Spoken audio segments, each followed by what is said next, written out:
Hello guys, welcome back of this channel. दोस्तों, जैसा कि आप जानते हैं, हमने कूलाम के नियम के बारे में आपको पढ़ा दिया है, वैद्युत क्षेत्र की तीव्रता के बारे में पढ़ा दिया। आज हमारा जो टॉपिक है, बिंदु आवेश के कारण किसी बिंदु पर वैद्युत क्षेत्र की तीव्रता का दोस्तों हमें व्यंजक है वो सेटिस्फाई करना है। तो आपका स्केडी महादेव एजुकेशन चैनल पर दोस्तों फिर से स्वागत है। आइए स्टार्ट करते हैं। देखिए, मेरे को ये व्यंजक लगाना है जो कि बिंदु आवेश के कारण किसी बिंदु वैद्युत क्षेत्र की तीव्रता। मान लीजिए यहाँ पर आपका कोई क्यू आवेश रखा है, ठीक है दोस्तों। यहां से स्मॉल आर दूरी पर एक बिंदु आपका क्यू नॉट है, दूसरा आवेश है। इन दोनों आवेशों के जो बीच की दूरी दोस्तों स्मॉल आर है।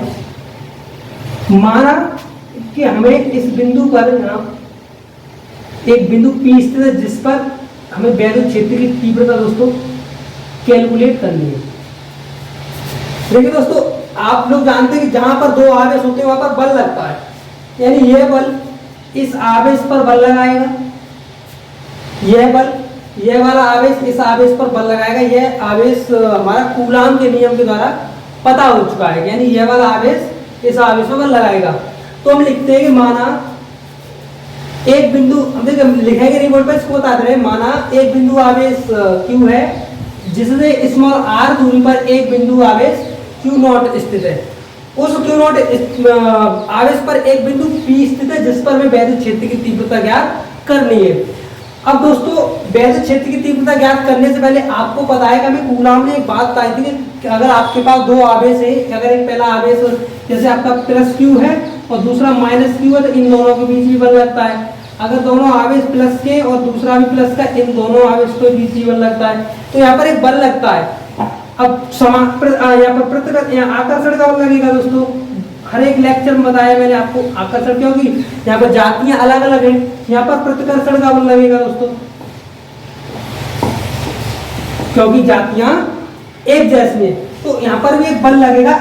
उस बल के कारण हम यहाँ पर वैद्युत क्षेत्र की तीव्रता को कैलकुलेट करेंगे, ठीक है दोस्तों। आइए समझते हैं। देखिए, लिखेंगे कूलाम के नियम से, कूलाम के नियम से।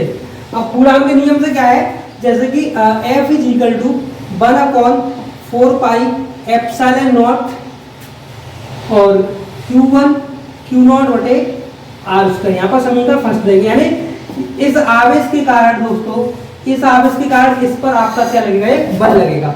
इस आवेश के कारण इस आवेश पर आपका बल लगेगा। वो किसने बताया था? कूलाम ने बताया था। अब हम जानते हैं कि वैद्युत क्षेत्र की तीव्रता, वैद्युत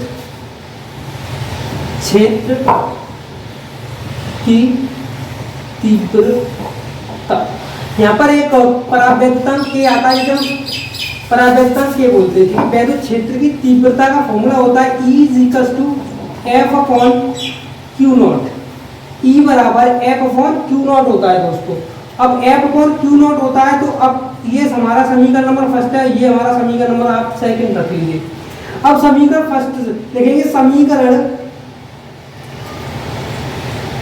समीकरण फर्स्ट से F का मान यहाँ पर उठा कर दो। समीकरण फर्स्ट का मान समीकरण सेकंड में रखने पर, समीकरण सेकंड में रखने पर, तो F इज इक्वल टू आएगा आपका। देखो F की वैल्यू है अपनी 1/4 पाई एप्सिलॉन नॉट के Q1 और Q0 बटे आर स्क्वायर इनटू दोस्तों इसकी वैल्यू कितनी है, 1/Q0। तो यहाँ से Q0 से आपका Q0 कटेगा, E इज इक्वल टू बचा 1/4 पाई एप्सिलॉन नॉट के Q बटे आर स्क्वायर। ये है आपका दोस्तों किसी बिंदु आवेश के कारण वैद्युत क्षेत्र की तीव्रता का व्यंजक। लेकिन क्या है, यहाँ पर जो K होता है, K आपका नियतांक होता है, जिसे हम परावैद्युतांक बोलते हैं। इसका प्रैक्टिकल किया गया है लैब में, तब इसकी वैल्यू आपकी यहाँ पर दोस्तों 1 आती है। तो हम यहाँ क्या करेंगे, K का मान लगा सकते हैं। जब यहाँ देखिए दोस्तों, अगर हम E बराबर K का मान पुट करेंगे तो 1/4 पाई एप्सिलॉन नॉट Q/r² आएगी। यही आपका डेरिवेशन है दोस्तों। अगर आपको इस वीडियो में कोई भी डाउट हो, कोई भी प्रॉब्लम हो, तो आप हमें बता सकते हैं और आप चिंता ना करें। आप इस चैनल पर रेगुलर बने रहें, केडी माधव एजुकेशन चैनल को आप सब्सक्राइब करें और वीडियो आपको अच्छी लगे तो लाइक करें।